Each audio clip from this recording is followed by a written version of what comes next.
Alain, parce que tout le monde l'a vu sur le plateau. Alors, pour faire un peu de rigolo, je dis, c'est rien, les gars, c'est un métier, hein. Et il s'en va. Oh. Ce matin-là, sur Europe, à 9h30, Thomas Hill accueille un invité qui respire la générosité et la bonne humeur. William Leimergie. Il n'est plus besoin de le présenter, mais on le redécouvre toujours avec le même plaisir. William, c'est un peu l'oncle bienveillant de la grande famille d'Europe 1. Il est à la tête d'une émission dominicale à 11h intitulée Balade en France. Une véritable parenthèse enchantée diffusée chaque semaine où lui et son équipe nous invitent à poser nos valises dans des coins méconnus de l'Hexagone. Et croyez-moi, c'est un bol d'air pur dans notre quotidien souvent trop balisé. J'aime cette idée de sortir des sentiers battus. Trop souvent, nos destinations de vacances sont dictées par les mêmes brochures, les mêmes classements de lieux incontournables, alors que la magie se cache parfois dans les endroits les plus inattendus. Dimanche dernier, par exemple, William nous a emmenés à Rangéville en passant par La Rochère. Honnêtement, qui aurait pensé à partir en vacances là-bas? Et pourtant, c'était un bijou. Son idée, c'est de nous faire voyager autrement, de nous faire redécouvrir la France avec des yeux neufs. Et ce n'est pas uniquement réservé aux régions touristiques classiques. Non, l'objectif, c'est d'explorer toutes les facettes du pays. Par exemple, saviez-vous que le tourisme industriel existe? Moi, je l'ai appris en l'écoutant. Visiter les usines Airbus? J'avoue, j'étais sceptique. Une usine, en vacances, Pilates. Et pourtant, William raconte cette expérience avec des étoiles dans les yeux. Il faut le voir parler de la taille colossale des hangars des avions en construction, de cette sensation d'être minuscule face à l'ingéniosité humaine. Et ce n'est pas un simple exposé technique. Vous êtes dans une petite voiturette, guidée à travers le site, immergé dans les coulisses d'un savoir-faire extraordinaire. Il l'avait fait quand il était enfant, et rien qu'à l'entendre, on retrouve cette émotion pure de la découverte. Mais William ne s'arrête pas là. Cet été, il revient tous les jours sur Europe 1, et j'en suis ravi. Oui, tous les jours. Et comme il le dit avec humour, ce ne sera pas une émission « on marche sur la tête », mais plutôt « on marche avec ses pieds ». Des balades, encore, des promenades humaines, simples, réconfortantes, comme on les aime. Il marchera droit devant, et nous avec lui. Et lui alors, que prévoit-il pour ses vacances? Il en rit, l'œil malicieux, il retournera peut-être dans son village natal en Normandie, et il y a de fortes chances qu'il finisse par jouer avec des enfants sur la plage, petits et grands confondus. Et évidemment, un peu de paddle, son activité fétiche. Ce n'est pas une blague, William est sur le point de devenir moniteur diplômé. Oui, vous avez bien lu, il pourrait même nous donner des cours. Et si vous êtes d'une brune, dit-il en souriant, ça passe. Sinon, blonde, c'est encore mieux. L'humour n'est jamais loin et c'est ce qui fait tout son charme. Mais derrière cette joie communicative, je perçois une sincérité touchante. On ne peut pas ignorer ce qu'il a traversé récemment. Après l'arrêt brutal de son émission William à midi sur C8, la blessure est encore vive. Il ne s'en cache pas. Il parle de cette fin de saison comme d'un choc, pas seulement douloureux, mais injuste. Et il y a ce moment étrange, ce vide ressenti le lundi suivant quand on se demande « Quelle heure est-il? Que suis-je censé faire maintenant ?» Ce n'est pas rien tout de même. Un téléspectateur lui a écrit et ces mots l'ont marqué « Cela fait 45 ans que je vous regarde en direct chaque jour. » 45 ans de télévision en direct. 50 années de carrière, dont 45 en direct. C'est colossal. Qui peut en dire autant? On l'oublie trop vite. Et pourtant, cette fidélité à l'écran, cette régularité, ce lien créé avec le public mérite qu'on les honore. Quand il évoque cette interruption soudaine le 28 février, il le compare à la perte d'un proche gravement malade. On sait que ça va arriver, on s'y prépare mentalement, mais quand la fin arrive, c'est un coup au cœur. Et il faut du courage pour en parler avec autant de transparence. William ne joue pas un rôle, il dit ce qu'il ressent, sans détour. C'est pour cela que je l'admire, parce qu'il est profondément humain, parce qu'il ne se contente pas de faire de la télévision. Il crée du lien. Il nous accompagne, nous rassure, nous amuse. Que ce soit à travers une balade en Corrèze, une visite de fabrique de verre ou un simple échange autour d'un micro, William nous rappelle que la France est belle, riche, multiple, et que derrière les chiffres d'audience et les décisions froides des chaînes, il y a des hommes. Des vrais. Nous, on s'y attendait. On avait compris plus ou moins clairement que l'on allait être mis de côté. Quand je dis nous, je parle de 400 personnes. 400 talents, 400 visages, 400 familles. Et puis, un jour, ça arrive. On vous éteint. Pas doucement, pas symboliquement. Non, professionnellement, vous êtes mort. Voilà le mot, mort. Et que l'on ne vienne pas dire que c'est une image. On le vit dans sa chair, dans son identité. C'est une mort sans fleurs ni couronne, une disparition silencieuse dans le tumulte d'un monde médiatique qui ne s'arrête jamais. Quand on a passé 45 ans à faire du direct chaque jour, à se lever tôt, à prendre son café avec des idées plein la tête, à s'installer à son bureau avec un crayon, un carnet et une équipe, le choc est brutal. Du jour au lendemain, on se retrouve chez soi à 8 heures du matin et on ne sait plus où est sa place. La maison est silencieuse, trop silencieuse. Et même s'il y a encore du café dans la tasse, l'élan, lui, a disparu. C'est ça, la vraie perte, le sens. Alors, bien sûr qu'il veut continuer, bien sûr qu'il a encore des idées, de l'envie, des projets. Il ne faut pas croire qu'à son âge, la flamme s'éteint. Au contraire, elle brûle peut-être encore plus fort. On a évoqué la possibilité qu'il rebondisse sur Canal+ ou C8, qu'un nouveau projet voit le jour. Mais rien ne s'est concrétisé. Pourquoi ? Il ne le sait pas. Et franchement, il n'a rien demandé. Il n'a pas supplié, il n'a pas quémandé. Il a laissé les choses suivre leur cours. À l'époque, il y avait des discussions, des pistes, même des anciens concurrents qui étaient bien venus lui parler, qui voulaient mieux le rencontrer. Il y avait de l'intérêt, une curiosité, une reconnaissance. Mais le groupe a déclenché un plan de licenciement massif en juillet. Et quand un navire prend l'eau, on pense d'abord à écoper avant de recruter un nouveau capitaine. L'urgence était ailleurs. Lui, William, n'était pas prioritaire, et il le comprend. Il n'en veut à personne. Mais cela ne signifie pas que tout est terminé. L'histoire n'est peut-être qu'en pause. Il y a des silences qui précèdent un nouveau chapitre, il y a des silences fertiles. Alors oui, il est possible, probable même, que William revienne, mais à son rythme, à sa manière. Ce qui est le plus difficile dans cette épreuve, ce n'est pas seulement la perte d'un emploi, mais la perte d'un lien. Un lien avec le public, avec les équipes, avec cette petite famille que l'on bâtit chaque jour à l'antenne sans même s'en rendre compte. Pour ses collaborateurs aussi, cela a été une déchirure. Ils n'ont pas seulement perdu un patron, ils ont perdu un repère, un confident.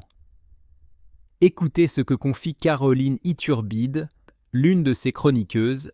C'est certain, j'ai perdu un très très grand confident. Et ce n'est pas juste une formule, c'est une vérité qui serre la gorge. Dans les coulisses de l'émission, William n'était pas seulement un présentateur, il était ce regard qui rassure, cette oreille qui écoute, cette main qui guide. Il savait détecter les doutes, apaiser les tensions, faire rire quand il le fallait et garder le silence quand il fallait juste être là. C'est ça, un vrai meneur. Un homme qui sait que la télévision, ce n'est pas qu'un plateau et des projecteurs. C'est un espace de confiance, un cocon fragile qu'il faut protéger. Et c'est précisément ce qui a été perdu dans cette fin brutale. Cette humanité précieuse, cette alchimie unique qu'il avait su créer. Alors, en tant qu'observateur et passionné de médias, je ne peux que m'incliner. William Leimergie a laissé une empreinte durable dans le paysage audiovisuel français. Pas seulement parce qu'il est resté longtemps à l'écran, mais parce qu'il a su être vrai, sincère, généreux. Et dans ce monde où tout passe si vite, cela vaut de l'or. William, c'était un peu ce père de substitution que l'on choisit, pas celui qui impose, qui punit ou qui juge, non. Lui, c'était plutôt le super papa qu'on ne craint pas d'approcher, celui à qui on peut confier ses secrets les plus intimes, ceux qu'on garde souvent enfouis quand il s'agit de son vrai père. Il avait cette présence rare, ce don d'écoute hors du commun. Il m'a sorti de tant de situations compliquées, d'impasses émotionnelles et de nœuds existentiels. Parfois, je me dis qu'il en savait plus sur moi que mon ex-mari lui-même. C'est dire, il avait deviné que j'allais me remarier avant même que je l'admette à moi-même. Pendant 7 années entières, il m'a conseillé, épaulé, rassuré. Aujourd'hui, son absence laisse un vide gigantesque dans ma vie, une faille, une absence qui résonne comme un silence trop lourd. Et ce n'était pas qu'à moi qu'il ouvrait son cœur et sa porte. À France 2, il avait ce bureau un peu particulier entre deux mondes, une porte donnant sur C'est au programme, l'émission que présentait Sophie, et une autre sur Télématin. Mais ces deux portes étaient toujours entr'ouvertes, physiquement et symboliquement. Quiconque avait besoin d'un moment d'échange ou d'un mot de réconfort pouvait simplement toquer, entrer, s'asseoir et parler. Ce n'était pas un simple plateau télé. C'était un cabinet de confession, un havre pour les âmes en tourmente. Je l'appelais parfois mon psychiatre. D'autres l'imaginaient en oncle prêtre, discret et sage. Et c'est précisément cela qui manque aujourd'hui, cet espace de vérité, d'humanité brute, sans caméra, sans maquillage, sans façade. Je me souviens de ses collègues isombédiants qui, en arrivant dans le bureau, osaient à peine formuler leurs doutes. « Je peux te parler ?» Ils répondaient toujours « évidemment ». Et quand ils fermaient la porte derrière eux, ils savaient déjà. Ils devinaient avant qu'on parle. Un jour, une collègue est entrée, pâle et nerveuse. Il l'a regardée et, avec une douceur désarmante, lui a demandé « Tu es enceinte, n'est-ce pas ?» Elle a acquiescé. Il a souri. « Félicitations. On va boire un verre pour fêter ça. » Il avait ce pouvoir rare de transformer des instants d'angoisse en éclats d'humanité. Et ce n'était pas que les grossesses ou les histoires de couple. Il entendait les douleurs profondes, les relations familiales tendues, les grands dilemmes. Je vais quitter mon mari. J'ai un problème avec mon grand frère. Ce genre de confidences, on ne les fait pas à tout le monde. Lui, on les lui faisait, parce qu'on savait qu'il n'allait ni juger ni exploiter, il allait écouter. Point. Et ça, c'est un talent que peu de gens ont, surtout dans un milieu aussi dur et impersonnel que celui de la télévision. Ce que l'on voit à l'écran, c'est l'écho atténué de tout cela. Derrière le sourire bienveillant, l'humour pince sans rire et l'élégance naturelle, il y avait cette qualité d'âme, rare et précieuse. Et ce n'est écrit nulle part dans la fiche de poste d'un producteur ou d'un animateur. Ce n'est pas une case à cocher, c'est un don. Alors aujourd'hui, à l'heure où son nom circule dans les couloirs et les réunions, on murmure un possible retour. Et pas seul. Une idée qui séduit, qui fait battre quelques cœurs nostalgiques, William Leimergie et Sophie Davant, réunis à nouveau, en duo. Ce serait un retour chargé de symboles, un clin d'œil au passé, mais avec une énergie nouvelle. L'idée n'est pas absurde, elle a été soufflée ici et là. Et pourquoi pas? Ils se connaissent depuis plus de 40 ans. 40 ans. Quand ils ont commencé à travailler ensemble, elle n'avait que 24 ans, lui en avait 40. Elle faisait la météo, encore discrète et un peu timide. Et lui, il a cru en elle. Il l'a poussée, épaulée, guidée jusqu'à ce qu'elle prenne en main. C'est au programme. Ce n'est pas rien cela. Il y a des duos qui marquent une époque, mais il y a ceux qui savent traverser le temps, vieillir ensemble à l'antenne, comme des complices dans la vie. William et Sophie, c'est un peu ça. Un tandem naturel, équilibré, humain. Et moi, en tant que spectateur et passionné de télévision, je le dis sincèrement, ce genre de lien à l'écran ne s'invente pas, il se ressent. Et il nous manque. Oui, nous manque. Alors, on nous a dit « Mais pourquoi vous ne retravailleriez pas ensemble ? Vous vous connaissez si bien, vous avez cette complicité naturelle. » Et c'est vrai.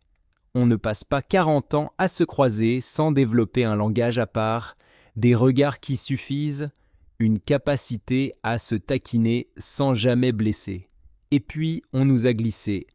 Vous devriez faire quelque chose ensemble, mais différemment, avec une touche nouvelle, une vision renouvelée. Et pourquoi pas, en effet, l'idée circule, doucement mais sûrement, comme un frémissement dans les couloirs de la télévision. Et là, quelqu'un a lancé, mi-sérieux, mi-amusé, une proposition presque trop évidente pour être ignorée. Tu sais, William, il y a une émission du matin, là où il cherche désespérément à stabiliser un duo. C'est Télématin, tu connais un peu, non?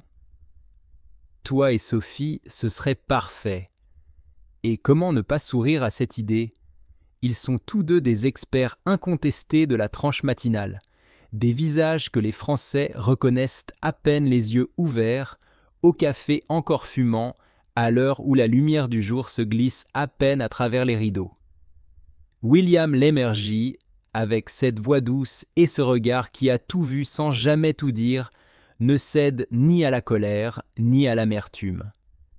Quand on lui parle d'un éventuel retour à France 2, il répond avec ce calme mêlé de lucidité et d'une pointe de mélancolie.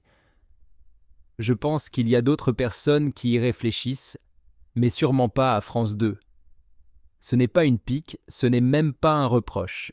C'est un constat sobre, élégant, presque poétique, une manière de dire que certaines portes, même lorsqu'on en connaît chaque grincement, ne s'ouvrent plus, et qu'il faut savoir les laisser derrière soi sans haine, sans bruit, avec dignité.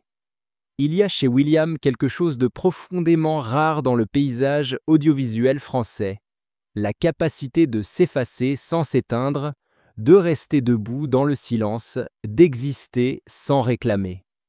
Là où tant d'autres s'épuisent à vouloir exister coûte que coûte, à s'accrocher aux projecteurs qui faiblissent, lui avance avec une pudeur que le monde du divertissement semble avoir oubliée. Il ne joue pas la victime, il ne dramatise rien, il dit seulement la vérité d'un homme qui a donné 45 ans de sa vie à la télévision, en direct, chaque jour, sans jamais tricher, et qui, un matin, ne se retrouve plus à son bureau, crayon à la main, mais chez lui, face à un vide qu'aucune caméra ne peut capturer. Il faut du courage pour reconnaître que l'on est devenu, d'un point de vue professionnel, un mort-vivant. Il faut encore plus de grandeur pour continuer malgré tout à sourire, à tendre la main, à s'intéresser aux autres. William ne joue pas à l'icône brisée, il reste fidèle à lui-même, il marche droit, il parle vrai, et surtout, il ne se bat pas contre le vent. Il sait que ce n'est pas une guerre qu'on peut gagner. C'est peut-être pour cela qu'il suscite autant de respect, même chez ceux qui ne l'ont pas toujours regardé avec tendresse. Il incarne une autre idée de la télévision, celle d'un compagnon de route, discret, bienveillant, chaleureux, pas un showman tonitruant, pas une star fabriquée, juste un visage familier qui a accompagné des millions de Français au réveil, qui a été là dans le creux des jours gris comme une voix amie dans la pièce.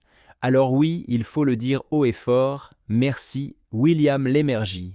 Merci d'être resté humain là où tant d'autres deviennent mécaniques. Merci d'avoir mis du cœur dans ce monde d'écran. Merci pour cette tendresse feutrée que tu sèmes chaque dimanche à 11h dans Balades en France. Cette émission n'est pas qu'un programme de découverte, c'est un moment suspendu, une respiration poétique dans un univers saturé de bruit et d'images. On y marche doucement, on y écoute, on y rêve.